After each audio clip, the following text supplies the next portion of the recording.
Hello goaltending students, my name is Guillaume Duclair. Welcome to Goalie Smarts. The shutout is the pinnacle of being a goalie. A shutout is either the result of a stellar goaltending performance or a mismatch so uneven, local proctologists become book solid for asshole inspections. A shutout is great for your ego, your team, and your penis. Three things that matter more than anything else in the world. The more shutouts you get, the more likely you are to get laid. One thing you might need to consider is your only options for girls are pretty much your teammates' girlfriends, sisters, or mothers. But that all depends on how much of a savage you want to be. Either way, a shutout is what you aspire to get.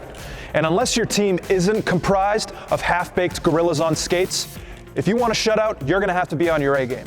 In this episode of Goalie Smarts, I'm going to teach you how to maximize your chances of completely shutting down your opponents. This is Goalie Smarts episode 28, how to get a shutout. Step 1, be really good at playing net. There is no way around this. Unless your defense is rock solid, you are not getting a shutout if you suck at goalie. The key here is not to suck, because sucking at goalie definitely makes things harder. Your best bet is to beg your parents into dumping all of their money into goalie lessons. This is one definite way to get better at goalie. They may throw some stupid bullshit at you like, I can't afford this, or what about your college education? And when they start to throw some of that stupid crap at you, say something along the lines of, Mom, don't you get it? This is my college education. If you can somehow convince your mom to dump all of her money into goalie lessons, you better be a fucking superstar. Unless you want to be wearing a name tag and living in an apartment for the rest of your life, you better either make the NHL or get a college scholarship. You're placing a pretty big-ass bet on your ability to stop a puck. If your parents have any cognitive ability and say to you, no, Nick, I'm not dumping my life savings into goalie lessons, you need to find another way to step up your game. What I would recommend doing is stalking the rink attendants and finding a way to get into the ice rink several hours before they open. This will give you plenty of time to work on your footwork, your save selection, and things of that nature. The rink attendants will be perplexed as to why they keep walking into work with the ice all chewed up after doing the Zamboni the night before. Make sure you're sneaky about it, because if you're not, they're either gonna put up security cameras or hire an exterminator.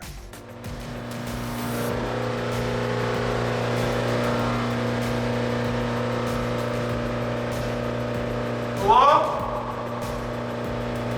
Hello? Anyone here?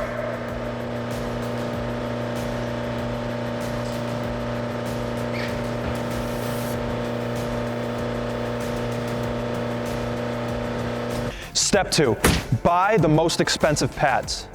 If you want to get a shutout, you can't expect to do that with Cohos from 1989. If your pads don't wall out, you need to get a pair that are consistent with this century. You also need to get pads that look fucking sick. Having ugly pads will decrease your save percentage and your chances of getting laid by 75%. Don't cheap out and buy the stripped down beer league versions of pads. Step your game up and get the full pro spec. There is a massive difference between Reebok XLTs and X28s. The XLTs are the full-blown pro version of the pads, and the X28s are the stripped-down welfare versions. What does this mean in practical terms? Well, LT is more than 28, therefore it's better. If you're catching on to the pattern here, you either need to have really, really rich parents, or you need to learn how to persuade your middle-class parents. I would recommend Jordan Belfort's Straight Line Persuasion.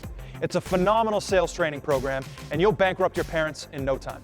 Well, Emily, I'll put it to you like this. There are two types of people in the world, right? Can we agree on that, Emily?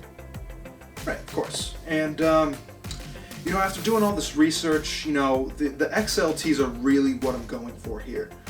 I'm trying to be a professional, right? I mean, you wouldn't show up to work in sweatpants and a Grateful Dead t-shirt, right? I mean, it's just be ridiculous. So, yeah, you should buy me those pads for Christmas.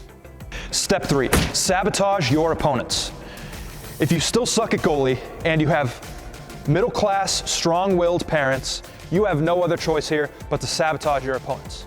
Since it's 2017 and Xanax is cool for some reason, I would recommend dosing it in everybody's water bottles. In this situation, everyone wins. Your opponents will be having a great time. They'll be trapping out in the locker room listening to Lil Pump and Quavo. And when they get on the ice, they'll be so zanned out, their shots will be a piece of cake to stop. Thank you for watching the 13th weekly episode of Goalie Smarts with Guillaume Duclair. This episode was suggested by Kuznetsov92 fan. If you want me to say your YouTube username at the end of a video, impress me with a good suggestion. Otherwise, I'm Guillaume Duclair, and I'm out. Bitches!